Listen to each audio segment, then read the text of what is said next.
Mastering money save big on a low income in 2025. Let's be honest, saving money when you're barely making enough is one of the hardest things to do. It's frustrating, stressful, and sometimes it feels impossible.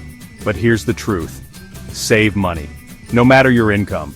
You don't need a six-figure income to take control of your finances. What you need is a game plan. In this video, I'm giving you 5 powerful strategies that will help you save money even on a low income, and not just survive, but start building a future. Let's break the cycle. Let's shift the mindset. Let's start now. You can't fix what you can't see. The first step to saving money on a low income is tracking every dollar, and I mean every single dollar. Think of it like going on a financial diet. When you're trying to lose weight, you track your calories, right? You write down everything you eat, no matter how small. This is exactly the same principle. You need to know where your money is going, down to the cent. That means tracking your rent or mortgage payments, your bills, groceries, transportation costs, and yes, even those daily coffees and impulse buys. Because let me tell you, those small expenses add up faster than you think. Now I know what you might be thinking. Tracking expenses sounds tedious. But trust me, it's not as bad as you think. There are tons of apps out there that make it super easy. Personally, I love using Mint. It connects directly to your bank accounts and credit cards, automatically categorizes your spending, and even gives you personalized insights. But hey, if you're more of a pen and paper person, that works too.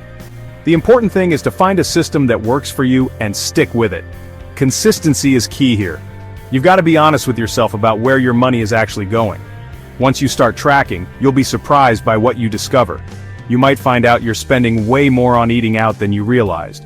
Or that those recurring subscriptions you barely use are draining your bank account. And that's the beauty of tracking. It brings awareness to your spending habits. And once you're aware of the problem, you can start fixing it. You can see where your money is leaking out and start plugging those holes. It's like having a financial X-ray, revealing exactly where you can cut back and save. Most people think they need more money to achieve their financial goals. But the truth is, most people just need to manage the little they already have better. And it all starts with knowing where your money is going. Alright, now that you've got a clear picture of where your money's going, it's time to get ruthless. It's time to slash those unnecessary expenses. I know, nobody likes cutting back. But sometimes you've got to trim the fat to get lean and mean financially. First up, subscriptions. We live in a world of subscription overload. Netflix, Spotify, gym memberships, meal kit services, the list goes on. And while these services can be great, they can also eat away at your budget without you even realizing it. So, go through your subscriptions with a fine-tooth comb and cancel anything you don't use regularly. Next, food. Eating out is a huge budget killer.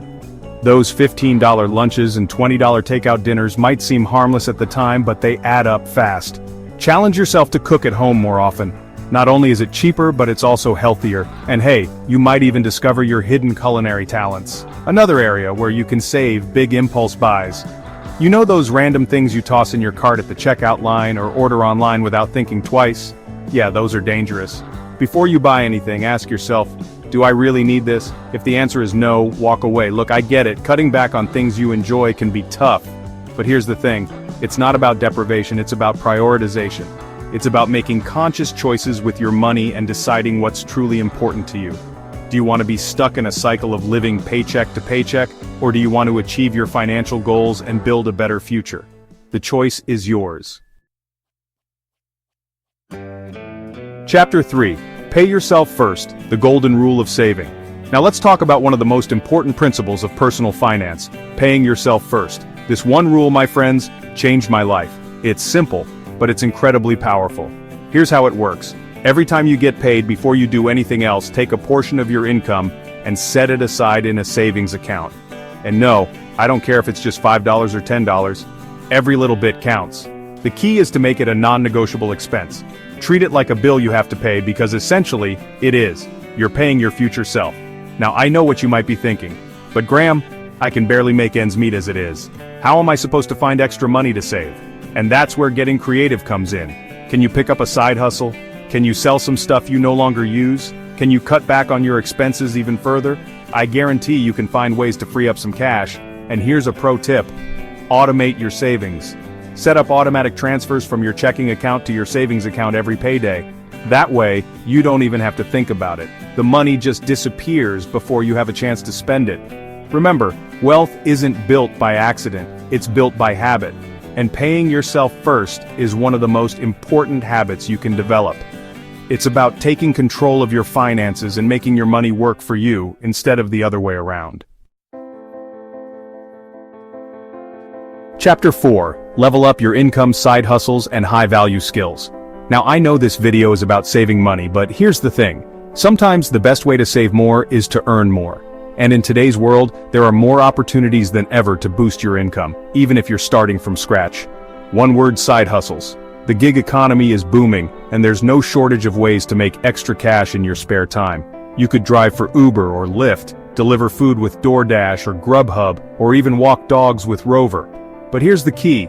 Don't just settle for any side hustle. Think about your skills and interests. What are you good at? What do you enjoy doing? Can you turn those passions into a profitable side hustle?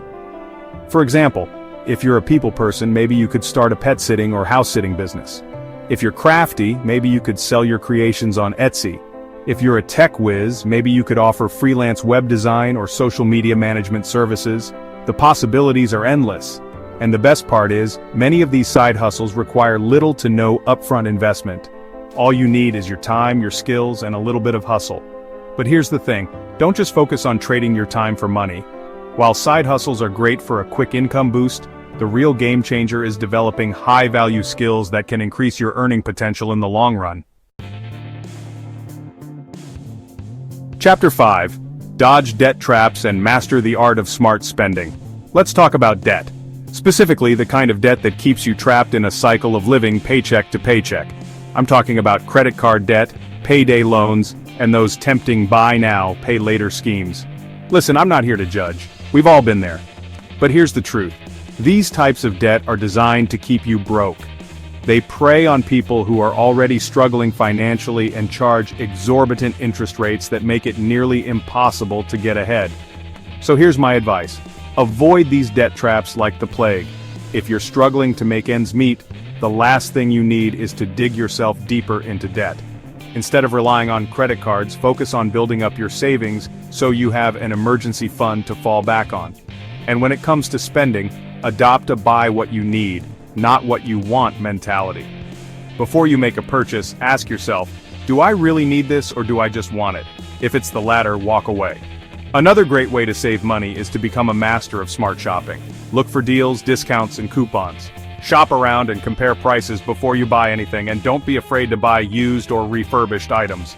You can often find amazing deals on gently used clothing, electronics, and furniture.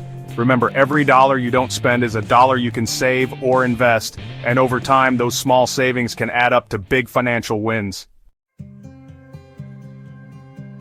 Build your blueprint. Take control of your finances. Listen, you might not be where you want to be right now, but that doesn't mean you'll stay there. Every financial win, no matter how small, is proof that you're moving forward. Whether it's saving an extra $5 this week or finally paying off that credit card debt, celebrate those victories. They're proof that you're on the right track. Saving money on a low income isn't about being perfect. It's about being intentional. It's about making conscious choices with your money and prioritizing your financial well-being. Be the one in your family who breaks the cycle of debt and financial instability. You got this. If you found value today, hit that like button, subscribe, and drop a comment. I'm building my blueprint. Let's grow together. New videos every week. Financial education, motivation, and strategy. This is the blueprint. Join the movement.